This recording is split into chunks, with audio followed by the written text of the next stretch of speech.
ஃபைனலாக நமக்கு ஏத்தரோட rear fender கிடச்சிருச்சு. இது பின்னாடி உள்ள மட்கார்டு அது.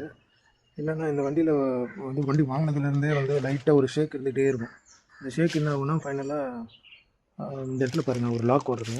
இந்த லாக் வந்து மேலே போய் இங்கே லாக் ஆகிருக்கும். ஸோ அது வந்து உடஞ்சிடுச்சு. இந்த வண்டி என்ன ஆகுனா ரொம்ப நாள் வைப்ரேஷன் ஆகி வண்டி 30,000 கிலோமீட்டர் ஓடி இருக்குது.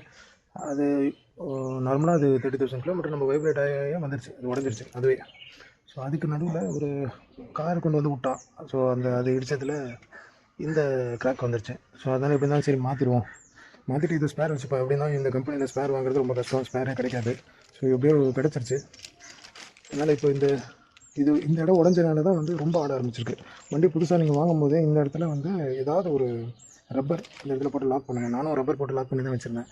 ஏன்னா நான் சர்வீஸ் சென்டரில் சர்வீஸ் கொடுக்கும்போது அவங்களுக்கே இது எப்படி லாக் பண்ணுறதுன்னு தெரில, அவங்களுக்கே வழி தெரில. நான் ஆல்ரெடி வண்டி வாங்கினேன் ஒரு வித்தின் வீக்லேயே நான் வந்து அங்கே ஒரு ரப்பர் போட்டு லாக் பண்ணி வச்சுருந்தேன். அதனால தான் எனக்கு 30,000 கிலோமீட்டர் கூட வந்துச்சு. இல்லைன்னா இவ்வளோ தூரம் கூட வந்திருக்காது எனக்கு. ஸோ இப்போ இதோட விலை பார்த்திங்கன்னா 410. இந்த வண்டிக்கு பார்த்தீங்கன்னா விலை அதிகம் தான். அதுவும் அந்த பிளாஸ்டிக்லாம் அவ்வளோ ஒர்த்து கிடையாது. இருந்தாலும் இதெல்லாம் அவ்வளோ சீக்கிரம் வெளியே கிடைக்காது. அதனால எவ்வளோ சொன்னால் வாங்கி தான் போடணும்.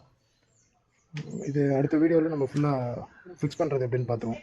ஸோ இந்த நம்பர் பிளேட்டும் கொஞ்சம் பார்த்தீங்கன்னா இந்த பஞ்சிங் நம்பர் பிளேட்டு இது அப்படியே கழட்டி அதில் போடுறது அதெல்லாம் பார்த்துருவோம் நம்ம.